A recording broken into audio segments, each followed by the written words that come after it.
What's up guys? In this video, let's discuss the real reason why you're always hungry. Being hungry sucks. It makes you stressed, it makes you moody, it makes doing a lot of things more difficult than it should be. But I want you to be aware of a few things that might be something that you can change that's going to help you a lot when it comes to not feeling hungry anymore. And even now, even though I'm gaining weight and I'm not really paying attention to my calories because I'm not on a fat loss diet, I still have those moments where if I don't pay attention to a lot of things that I'll be mentioning in this video, then I'm gonna start feeling hungry and all I'm gonna be thinking about is just eating. Of course, having an eating disorder, that's another thing. So if you think you have this, have yourself checked out because if you just let it go and just ignore it, it might get worse. Do you know how to cook? If you don't know how to cook, then this is one of those essential skills that you really have to know and you really have to start learning because it's a great way for you to really control your hunger if you're able to do this. If you're always eating food from the outside or you're always buying food or you're always eating in restaurants, then you really don't have full control of the food that you're eating. Normally, those foods are meant to taste good. They're not meant to keep you full. They want you to keep buying the food. So why would they make it so that you won't buy any more from them? Make sure that you know how to make your own meals because you're able to control the portion that you're eating and you know for a fact that the food that you're making will make you full. Ideally, you should be focusing on high volume foods, and depending on your goals and your diet right now, it's either going to be high volume foods that are low in calories or high volume foods that are high in calories. Also, pay attention to your fiber and protein intake. You want to keep your fiber high because it's going to keep you satisfied longer, and the foods that you would choose would normally be either be vegetables if you enjoy a lot of vegetables, or beans, or maybe oats if that's something that you prefer better. I prefer oats because I like to have it in the morning and at nighttime, and it keeps me really full. You want to keep your protein high because having your protein high helps with your satiety as well. So as you can see, managing all this is a lot more easier if you know how to cook and if you know how to prepare your own meals. I'm not saying that this is not possible if you're eating in a restaurant every day or you're always buying pre-made food. It's just a lot more simpler if you just know how to cook. And you don't have to be an expert when it comes to cooking as well. As long as you know how to prepare your meals, as long as you are able to make sure that the food that you're eating is cooked, you're okay. You can keep it simple, you can keep everything basic, and you should be just fine. And if you do know how to cook, the main issue that I normally get from other people is that they don't have time to cook. And I get it. We are all busy, we're always doing something else. But with me, I like to prep my meals earlier in the week or earlier in the day, and that really helps me out. But if that's something that you can't do, understand that this is really affecting your hunger levels if you're saying that you don't have time to cook, besides going to restaurants or buying pre made foods. I'm imagining your food choices to be just limited to granola bars or something that's really compact or maybe really dense in calories. This is something you want to avoid, especially if you're somebody who is always hungry all the time, because they're not meant to keep you full. Cooking your food doesn't mean that you have to cook and prepare it at the same time that you're about to eat it. That doesn't make sense and that's not really efficient. If you want, you can cook it a week in advance, or if you know you're going to be busy the day of, then you can probably prepare it the night before. What I normally do when it comes to my meal prepping, I would cook all my proteins, I would cook all my carbs, my fats separately a week in advance, and then throughout the whole week, I would just portion it according to the meal plan that I have.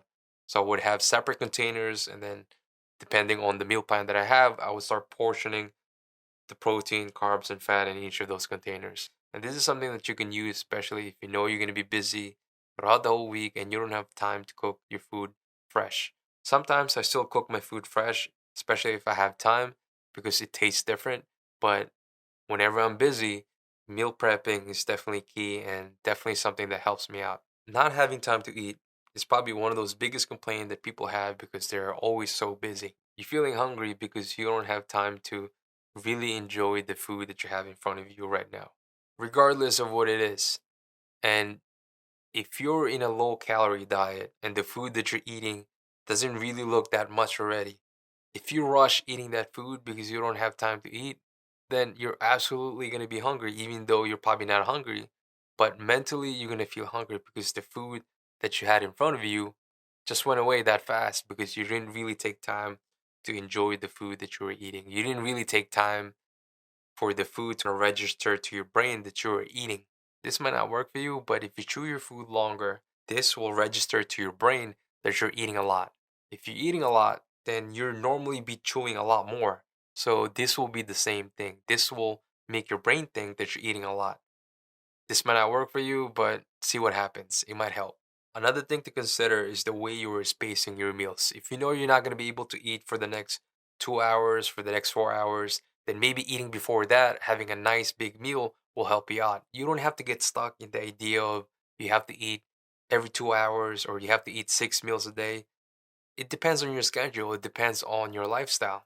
If you can only eat for a couple hours and then you're not going to be able to eat because you have a really tight shift, then work around that. It's still going to be beneficial for you. All right, so this one is a big subject, but we'll keep it general. It's about you always thinking about food. Thinking about food affects your hunger levels because it makes the situation even worse than what it is. If you don't think about food that much, then you being hungry won't be really that significant. Being hungry, I would say, is about 90% all in your head. You're not gonna die by being hungry. You're not gonna get hurt. Nothing bad is really gonna happen to you, especially right now. Maybe back then, during the old times, or maybe during the caveman times, where being hungry equals you dying or dying soon. But right now, being hungry is probably just you not getting to eat for the last couple hours. And if you really look at it this way, it's kind of embarrassing to really feel sad about being hungry or kind of feel depressed or stressed out by being hungry because it doesn't really mean anything. And sometimes it's okay to feel hungry. When I was on my fat loss phase, being hungry in my mind actually became a motivation for me to keep going with my diet because I know that if I'm hungry, then I'm on the right track in losing fat. I know it's not really true that the hungrier you are, the more fat being lost. But it was a great way for my mind to kind of accept the reality of me being in a fat loss diet. And if that's you right now, if you're on a fat loss diet right now and you're in a calorie deficit, being hungry is something that you have to really accept because that's what you're going to be experiencing throughout this phase. No matter what you do, even if you increase the fiber intake, even if you play around with how much protein you're doing right now, or how much protein you have right now in your diet, or maybe how much you're working around with the volumes of the food that you're eating, you're still going to be hungry regardless.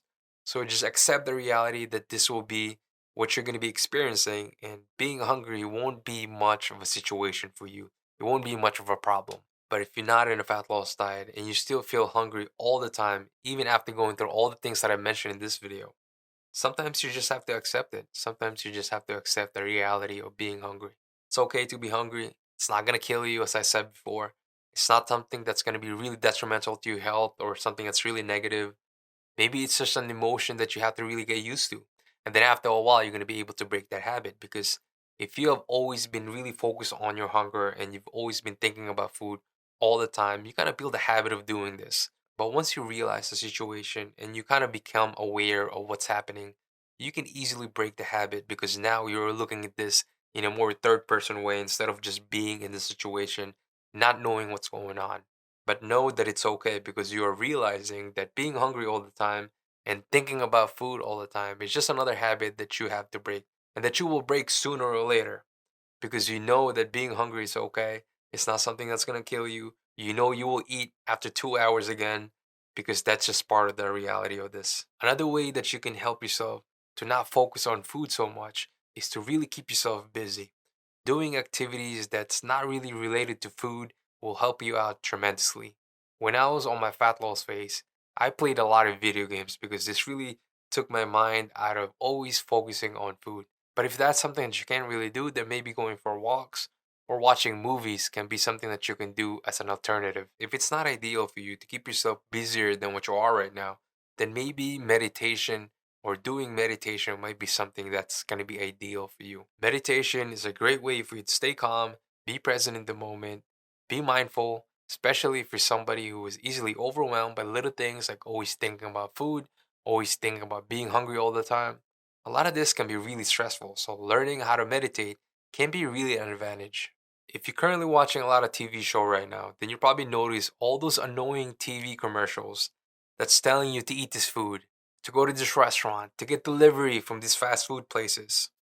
It's frustrating to see this if you're somebody who always finds himself hungry all the time and you're just coming home from work, you're trying to relax, you're trying to watch a show, and this is what you're seeing. Be aware of this because if you're watching and getting exposed to a lot of commercials with advertisement like this, then it's probably not a good thing. Your hunger is probably getting triggered unconsciously.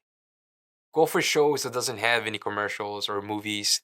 I don't even know if Netflix has commercials, but if Netflix doesn't have any commercials, then maybe go for that, or maybe go for something similar to that where you don't have to be watching commercials that are really annoying like this. Thanks for watching. If you have any questions for me, leave a comment down below. I really hope this video helps you out, especially if you're somebody who can't really achieve their goals or can't really do anything that they want to do because they're always hungry all the time.